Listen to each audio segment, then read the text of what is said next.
Hey everyone! If you're a fan of the show, please head over to mikeyop.com and click the subscribe button. It's the best way to support us, and it's free. That's MIKEYOPP.com. Thanks! Hi, I'm Mike Oppenheim, and you're listening to Coffin Talk, Exit Interviews with the Living, a weekly podcast that explores how our views on death affect the way we live our life. And I am extremely honored today to have my own father on the podcast, the one and only Mr. Len Oppenheim. Hi, Dad. How are you? Great. How are you doing? I'm doing really well, and I'm so thankful that you were willing to come on and share. As you know, your other only son, Sam, was our first guest, so it's cool to have you coming on. So I guess I actually have a little bit of a plan for part of this interview because I've heard you talk about your philosophical awakenings, so I figured I would just cut to the chase and let everyone know that you're from Boston, Massachusetts, and you grew up there, and then you went to college, and I kind of wanted you to tell a little bit your story of how you kind of came into philosophy and thinking about metaphysics. Do you mind? No, not at all. It'd be my pleasure. Awesome. So probably start like with when you're 18 or so? Yeah, I think it's important to know that for most of my life until I went to college, I was what I would call a physical materialist. I believed that life and the solar system, the whole universe was a random event, and there was no meaning there was no meaning of life, that you couldn't ask what is the meaning of life, and that you only had one body and you might as well use it up. And it didn't matter if you died when you were 25 or 30 or 40 or 50 because it just didn't matter. So when I went to college, a few things happened. First of all, I had a roommate who was into metaphysical philosophies and Eastern religions and things like that. He was one of the most brilliant people I've ever met. And real quick, for context, this is like 1968 about? This was 1960. I was a freshman in college in 1964. 64, okay. And the reason I'm bringing this up is because I think, back then, Eastern thought was not popular, right? Correct. My roommate's name was Steve Sklar, and he was brilliant. He learned German so he could read one of the philosophers in its own language. This was before he went to college. And when he was 13 years old, he had an operation. He had ulcers or something, and he died on the operating table. And he had what we now call a near-death experience, and it changed his life. He began to see things in a metaphysical way. And after he woke up and he was recuperating in the hospital, there was a TV show with a famous yogi on it. I'm not sure who it was. And it got him into Eastern religion and metaphysical thought. And so he tried to communicate that to me, but I wasn't really ready. I was intrigued, but I couldn't really grok it. I couldn't really understand it on a visceral level. Intellectually, I could play with it, but emotionally and viscerally, I just didn't really get it. The second thing that happened was my girlfriend at the time, who was at the University of Massachusetts, had a house mother who gave her a 7-page printout of a paper written by Abraham Maslow. Maslow was unique among psychologists in that he studied healthy people, not sick people. And he developed something, a philosophy called self-actualization. He went around the world finding people who were, quote, self-actualized. And these people, everything about their life was great. They loved life. They were athletic. They had the best sex of anyone. They loved so many people, and it was great being around them. And when I read that paper, I decided that there was nothing else in life worth striving for besides self-actualization, because that would make your life the way, superior to the modern mundane life that was so boring and not acceptable to me. And so at this juncture of your evolution, you were seeking to be like a superior human, but it still wasn't really metaphysical. Is that correct? That's correct. Actually, what happened was that I was more open to things. I was not. I pride myself on being open-minded. I I tried not to be closed-minded, and I was willing to be open to things. And then what happened, I was now in 1969, the fall of 69, I was in graduate school. I was starting a PhD program in English literature at Columbia in New York City. And after a few weeks, I realized that it wasn't for me. It was too pedantic. They were studying Edgar Allan Poe, and I thought they missed everything he had to say that was important. They were more interested in what he had for breakfast and who he went to lunch with. So I decided to leave the program, and I called up my girlfriend. This was a different girlfriend. She was a senior at Boston University, and I asked her if I could come up and stay with her for a while I decided where I was going to go with the next step in my life. So she said sure. So I packed a small bag, and I took a taxi out to the airport and grabbed a shuttle flight. At that time, a taxi to the airport was about $2, and a shuttle flight was about $16. You didn't have to be wealthy to travel. And well, on the way out to the airport, I didn't bring anything to read for the flight. So I picked up a copy of Sports Illustrated, and I read all the articles in it that were of interest to me, and I still hadn't landed. The only article that was left was an article by an astrologer that said you can pick the winners of sporting events by doing their astrological charts. And since I was a gambler and I like to bet on football and baseball and stuff, I found this interesting because in a magazine like Sports Illustrated, it gained credibility. It wasn't, wasn't the National Enquirer. So while my girlfriend was taking classes, I went to Harvard Square in Cambridge, and I had looked in the yellow pages. I found a metaphysical bookstore, and I went in there and I bought about 7 or 8 books on astrology. The owner of the store helped me pick them out. And when I read the books, I couldn't stop like gasping because it made so much sense. There was scientific proof and so on and so forth.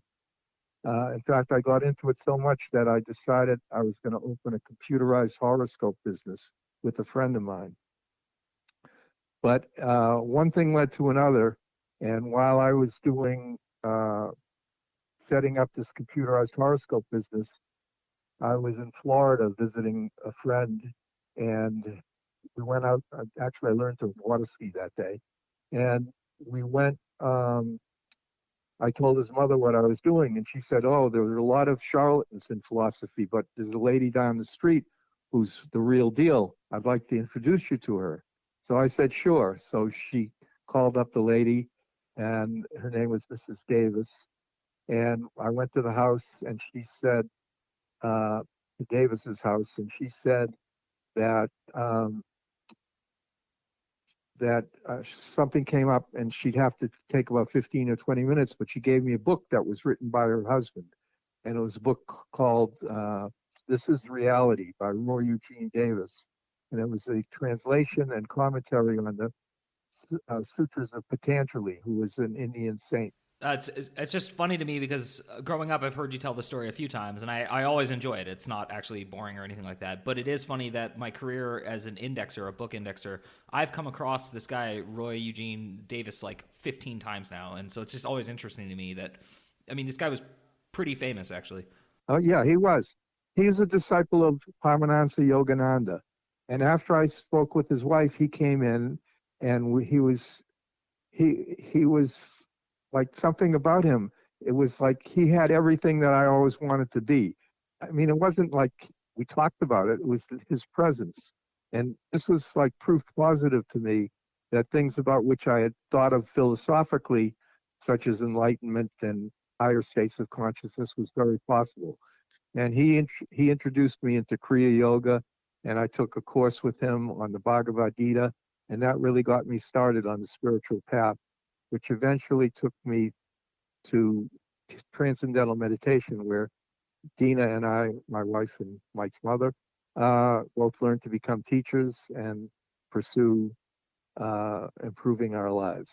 Yeah, and to this day, I think, ironically, the thing I most disliked as a child, which was having parents who meditated and made me be quiet and tried to tell me to meditate, to this day, it's probably the best gift you guys gave me, you and Mom, which is teaching me about it and normalizing it. And so I think That was perfect. That was actually exactly what I wanted to start with, was just kind of how you went from, like most people, just a very normal person, and you were in college, and then throughout your 20s, all these changes happened. So you became a transcendental meditation teacher before you were 30, right? No, I was in my early 30s. Got it. And then you had Sam, my older brother. Right. And then, okay. And so that's a great leaping off point for now that you got that, and then you had a family and everything. How much has shifted about your philosophy on death and dying and the human life since that point? So between then and now, speaking to you today. So when I was a physical materialist, I didn't care about death or dying. It just wasn't important to me. It was like I was just a piece of flesh, and when it was over, it was over. I didn't fear it. I didn't look forward to it. It just wasn't something on my mind. Plus, I think when you're young, you tend to think may not acknowledge it, but you really tend to think that you're immortal, that nothing's going to kill you. Which, I mean, I did a lot of crazy things, and none of it killed me. So I feel at that point. Now that I'm older, if I can jump ahead, and I'm 74 years old, I feel differently. I feel, especially with having children and grandchildren, that I would like to live as long as possible to see how they do and to perhaps help them in any way I can. It gives me an incentive. In between the two states, there was a time when I believed in reincarnation, and I thought that, not that I don't believe in reincarnation now, it's a complex thing, but at that point, I thought that it was important to lead your life in a very moral way so that when you were reincarnated, you'd have a better life the next time. Okay, so it was like your moral system at this point was be good now because you'll pay for it in a different life. It wasn't be good now to be good. It was like more still, not selfish, but you know what I mean, self-centered. Right. That's the way I was. No question about it. And so, again, this is me trying to trace out changes in you, because as your son, I didn't give a crap about any of this, and I wasn't paying attention to you or how you felt. So your entire first 20 years of my life, I wasn't paying attention to your psychology. So how much from the time you had Sam and I, and you switched careers and you moved to California and you were in the world of business, like how often were you really concentrating on spiritual stuff versus how often were you just living your life? I was mostly just living my life. And I asked it that way because I noticed a huge shift in you right after I graduated from high school in 1999, and you and my mother sold our house in California and moved to Fairfield, Iowa, of all places. You want to get into that? Right. Well, Maharishi Mahesh Yogi, who founded Transcendental Meditation, started a university. It originally was in Santa Barbara, California. But in Fairfield, Iowa, there was a for-profit university that eventually went out of business, and the whole campus was for sale. And the TM movement bought it, and they moved the university there. And Maharishi suggested to people that they come live in Iowa and create a spiritual community, which was something I was always interested in. I went there for a few courses and things like that. And then after I retired from the stock market, and Dean and I agreed that we wanted to try living there. And we did. We lived there for about 10 years. Yeah, it was a fantastic experience. The people are incredible. And the only problem was the weather's horrible in Iowa. Yeah. And we're doing this podcast. You're on the phone, obviously, but we both live in Phoenix, Arizona, which is where you moved after that. And so at that juncture, when you were living in Iowa specifically for those 10 years, were you still doing meditation and all this stuff because you wanted your next life to be better / okay, or were things shifting and you were thinking on a different level? I'm not sure exactly. I think that it was mainly, it was a combination that you could do good and be good at the same time. And, that living there was exciting because all of the people there were interesting. It was like in the middle of Iowa, there was a community of people from all over the world. I remember we had an Indian cook, and we had a German housekeeper, and stores were run by people from all the different countries. It was quite an interesting place. I agree. I mean, definitely. Yeah. Right. So, and the people, it was different when you went out with them. You talked about philosophical things, spiritual things, religious things, and a lot of them had a lot of great experiences that they could share, which was great. You know, most of us think in terms of we have an intellect and we have an emotion, or we have intellect and emotions, I should say. But I think beyond that, there's something called direct experience, which there was a poet, William Blake was his name, who said, you can see the entire world in a grain of sand. And A.H. Maslow, who I mentioned before this, talked about oceanic experiences.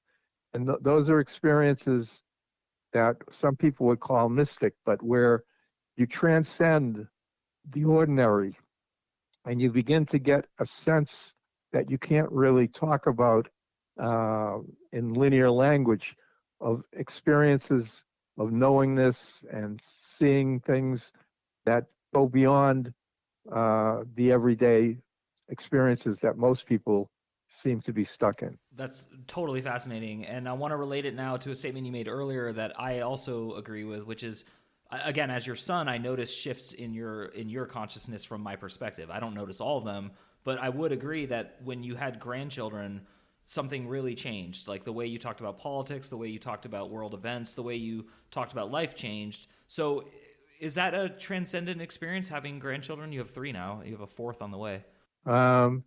Well, I think it's the better part of evolution, individually and societally. It just makes a huge difference. It's having children. When you're having children and bringing them up, you're very much caught up in a lot of things that you're doing yourself, your own career, your own friendships, financial matters, and so forth and so on. But by the time you're more retired and those matters are not as on the front burner, there's something about having grandchildren that just really makes a huge difference. That's cool. That's very cool. So you recognize that difference and you know it's there, but do you have you ever analyzed it yourself? Have you thought about why that is? No, I haven't really. Mm-hmm. And similarly, how often, now that you're 74, you said, and you have grandchildren, how often do you actually think about the next life that you referred to earlier? Do you still believe in reincarnation and the next life? It's very complicated. When I was growing up in high school and in college, I was very much into literature and philosophy, but not into science at all. Later on in my life, I got very interested in physics, especially quantum physics and Einstein's relativity, that intellectually open up a different horizon or point of view of how the world really works. So from an intellectual point of view, based on relativity, there's no such thing as time. So if there's no such thing as time, then everything that's ever happened or ever will happen is already on the table. And there's no such thing as linear time. So if there is such a thing as a person living in different lives, in different bodies, then they've all happened at the same time or outside of time. I can't really express it. It goes beyond conceptual thinking. But you do feel it and believe it. Is that correct? I definitely believe it, yes. But that doesn't mean that it's on the front burner off 24 hours a day. I believe it, and it affects me when I think about it. But a lot of the time, naturally, it's not what's most on my front burner on my mind. Yeah, and actually it's interesting because everyone has a different life, and some of us have scares that make us think about death early, some don't. I've had a few, but they're not, super scary or anything. Have you ever had an experience that really made you think about death, personally? Yeah, I have a few times, but I can't really recall any of them. Mm-hmm.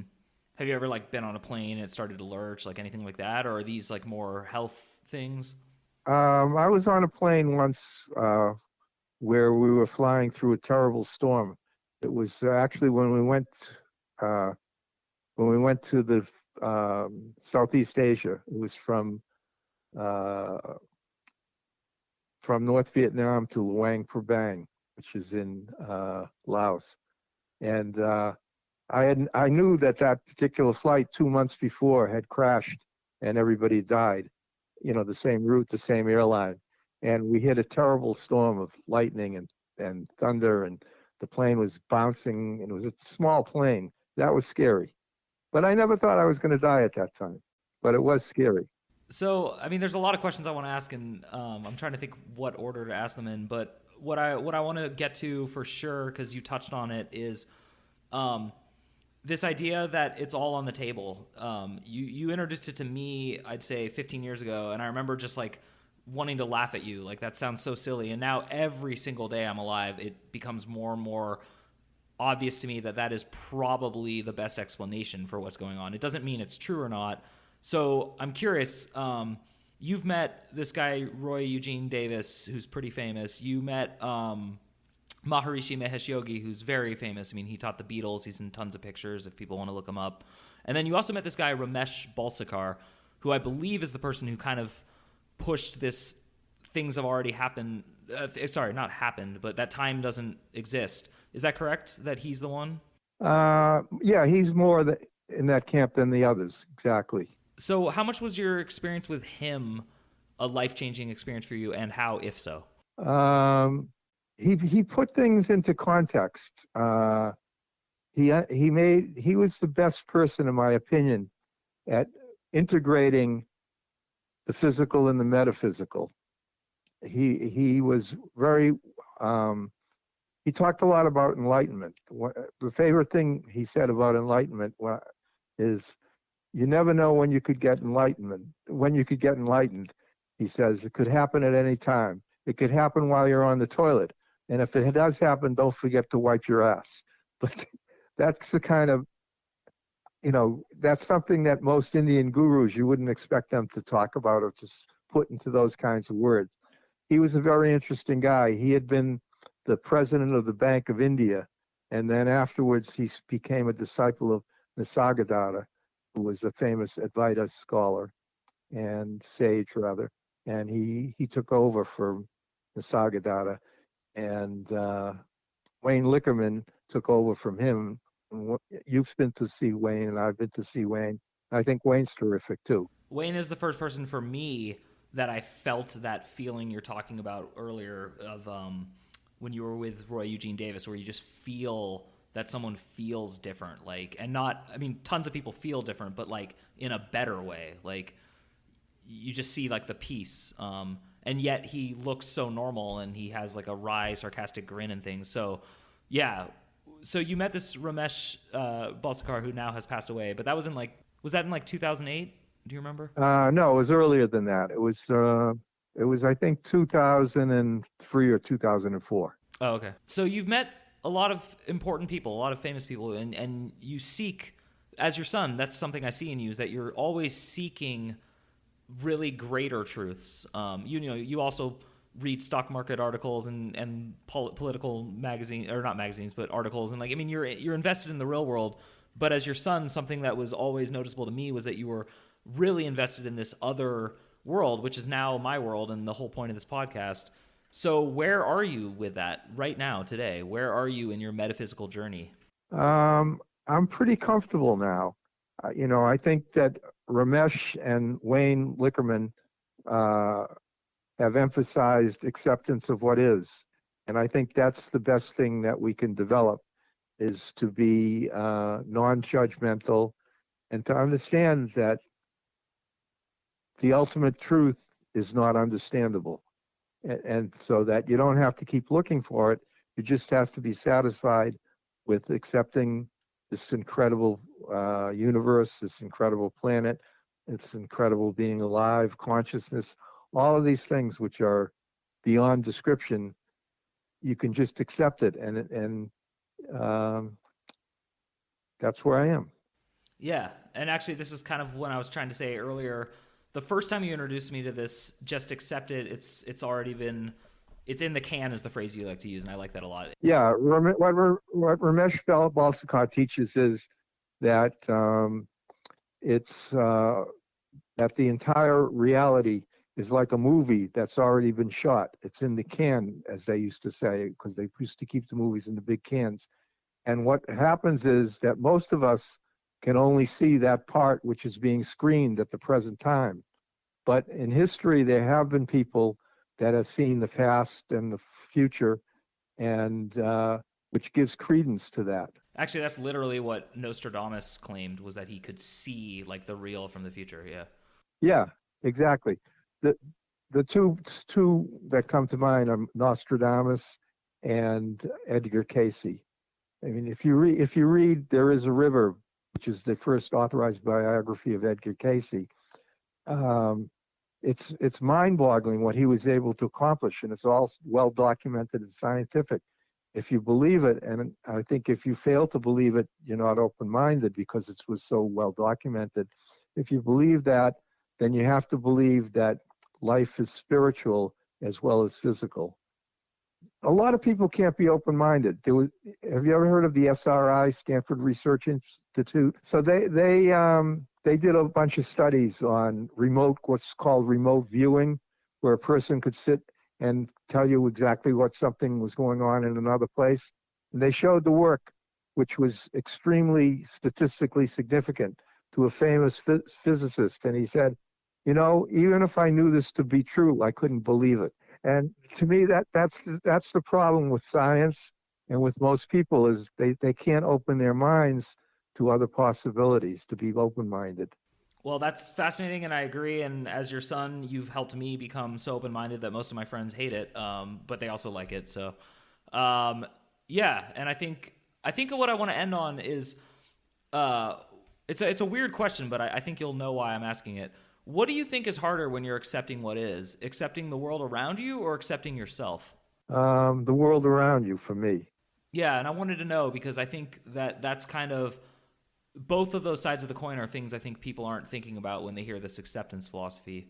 And that's part of why I was so mad when you first started telling me about it, is that I felt like it was a cop-out, that you were letting yourself off the hook too much. And now as I get older and I see you being peacefully yourself, I'm jealous, and I wish it was the other way. Because for me, it's the opposite as your son. I have more trouble accepting myself than I do the world. Right. I feel very blessed. I've had a very good life. I don't have a bucket list.